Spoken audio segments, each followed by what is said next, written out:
Allez, c'est parti. On est avec Gaston Biletsuc. Je suis vraiment ravi de t'avoir. Tu es en uniforme olympique à Versailles puisque tu es assistant TD, c'est ça qu'on dit, délégué technique adjoint C'est ça, pour tout ces à Jeux fait, olympiques. c'est ça. Et tu y es depuis quand sur site? Alors sur site, j'y suis depuis samedi soir. Et bon, j'ai participé des fois à 3-4 jours de réunion et d'intervention, etc. Donc je fréquente l'endroit depuis une bonne année, hein. D'accord. Donc Et t'es, familiarisé. t'as pas eu de surprise tant que ça, mais ça doit être émerveillant quand même. Je pense sincèrement que c'est unique. Bon, le cadre, on le savait, mais là, le travail qui a été réalisé, l'aménagement du site, et alors évidemment en particulier le cross, c'est juste, je crois que c'est unique. Euh, de l'avis, de mon avis, pas seulement. Tout ce qui va voir le cross revient enchanté. Oui, tu me disais en off qu'il y a des gens qui connaissent très bien les jeux et qui ont jamais vu ça à ce point-là.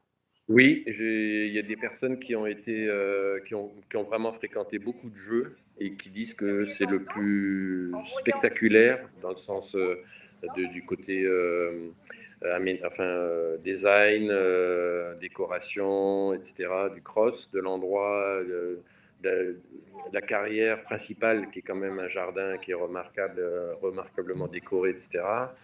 Et puis qui sont pas sûrs de revoir un standard aussi élevé, quoi. Oui, ça a mis la barre très haut apparemment. D'un point de vue technique, le cross, est-ce que tu peux en dire des choses? Il y a des gens qui disent que c'est plutôt plus facile que des éditions précédentes. Oh, je pense qu'il ne faut pas dire ça parce que il y a des éditions peut-être qui étaient plus fortes. Je pense à Rio où les voix directes étaient vraiment 4+. Et par contre, les alternatives, vraiment en dessous du standard des voies directes. Là, il y a beaucoup d'obstacles avec plusieurs voies. Mais les voies sont d'autres questions. C'est-à-dire, les codes, ça ne fait pas redescendre. C'est pas plus facile dans le sens où ça serait des sauts plus confortables. Et en général, peut-être plus d'espace, mais pas forcément. Donc, c'est challengeant tout le long. Et notamment la dernière combinaison, l'avant-avant-dernier, qui utilise une pente qui est remarquable dans notre sport, avec l'histoire d'équilibre et tout ça, de direction, enfin de contrôle des épaules. Je crois que c'est vraiment challengeant, moi je dis, hein. D'accord. Ben, d'ailleurs, Thierry Touzin dit qu'il y a des petits pièges un peu partout. Ah oui, je crois que le pilotage va être fin. Ça demande de rester concentré et très précis dans les lignes, sans aucun doute. D'accord. Dans les normes techniques, on est dans les clous à peu près. On est, on est tout à fait 4 étoiles. On va avoir moins de 10 minutes de cross. Tu connais exactement Neuf, le temps? oui, 9,02. 9,02. D'accord.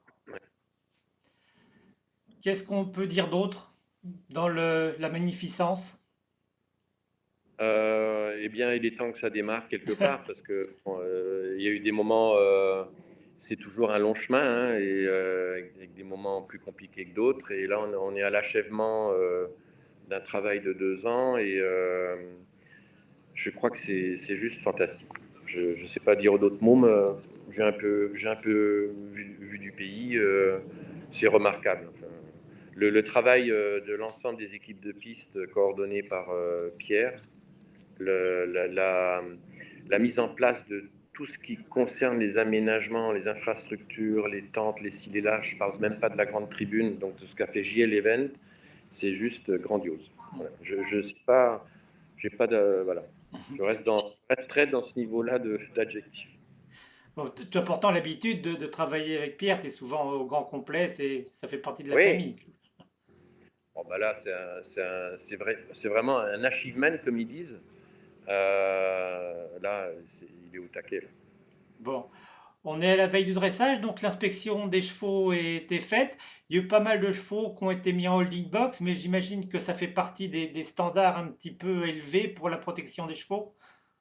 Oui, tout à fait. Il y a une vigilance qui est devenue, qui est rentrée dans, en tout cas, pas encore pour tout le monde peut-être, mais en tout cas dans les officiels et dans l'entourage proche, très proche des cavaliers, entraîneurs, etc.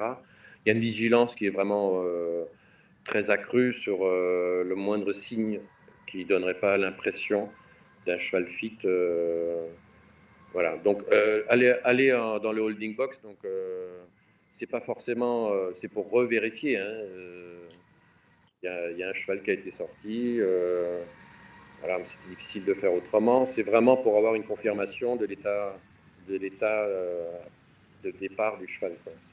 Donc c'était un cheval de l'équipe autrichienne, ils avaient un remplaçant eux. Oui, D'accord. Donc c'est les remplaçants à 20 points, c'est ça? Dans le... ah, oui. D'accord. Et les Américains, eux, Ah c'était... non, c'est pas un remplaçant à 20 points, pardon, parce que c'est 2 heures avant le dressage. D'accord. Voilà. Après la première inspection, il faut que les choses soient formalisées définitivement 2 heures avant le début du dressage. Donc là, de ce point de vue-là, ça ne change rien. D'accord. Après, ils n'avaient pas d'équipe, hein. D'accord. Ok. Donc c'est plus clair. Du point de vue de ton travail, donc tu assistes Marcin Konarski, qui est un TD connu. Est-ce que le fait d'être aux Jeux Olympiques, c'est plus de travail parce que les standards sont plus élevés, ou alors c'est tellement bien organisé que ça roule tout seul? Non, non, l'exigence, elle est vraiment, vraiment majeure. Moi, j'étais délégué technique principal sur 7 championnats, je crois. Euh, Ça n'a rien à voir. L'exigence, elle est au sommet. Donc, moi, je connais Marcin depuis longtemps. J'ai eu la chance d'aller chez lui, notamment à des championnats en Pologne, à Strégom. Euh, donc, il faut que ça soit irréprochable. Donc, effectivement, ça pose plus comment dire, de soucis, de refaire. Voilà, la dernière semaine, elle a été. C'est un rush, hein. Non, je sais que tu es très occupé. Je te remercie d'ailleurs de me consacrer Non, non, non. quelques minutes. Tu viens juste de sortir d'une répétition générale du cross. En quoi ça consiste? Oui, là. Eh bien, en fait, on simule des départs. Donc, ils ont un dossard, hein, c'est des vélos électriques, hein, mais pas des sauvages. Il Ah, faut ça, d'accord. hein. Et, et donc, on a des cobayes, si je puis dire, qui partent avec un dossard et ils ont en main l'incident qu'on va rencontrer sur le cross. Alors, tout ce que vous connaissez comme incident sont passés, hein, y compris, comment dirais-je, un manifestant qui s'accroche à un obstacle, etc. On a tout fait, on a fait vraiment tout ce qui est possible, tout ce qu'on peut collecter comme forme d'incident, tout a été vu. Et en fait, l'idée, c'est de mettre tout le monde à sa place, les vétos, les médecins, tous les juges aux obstacles, les chefs de secteur qui sont principaux sur le contrôle du cross et le contrôle en soi. Et on fait une simulation de tout ça avec voir la qualité de la communication. Ce sont des communications qui sont très rapides, hein, et puis qui peuvent être très denses en même temps. Donc c'est essentiel que ça fonctionne parfaitement. Donc voilà, après on a un débrief tout à l'heure là. C'est la première copie. C'est bien que la première soit pas bonne, ou soit pas parfaite, et on en refait une demain. D'accord. Bon, bah écoute, je te souhaite le meilleur. Ça a l'air d'être bien parti. T'as pas le droit d'être chauvin avant lundi soir, mais s'il y a une médaille française, j'imagine que tu seras là pour la célébrer. J'ai aucun doute. Merci beaucoup, Gaston. À bientôt, Guillaume. Merci, bonne Bye. chance.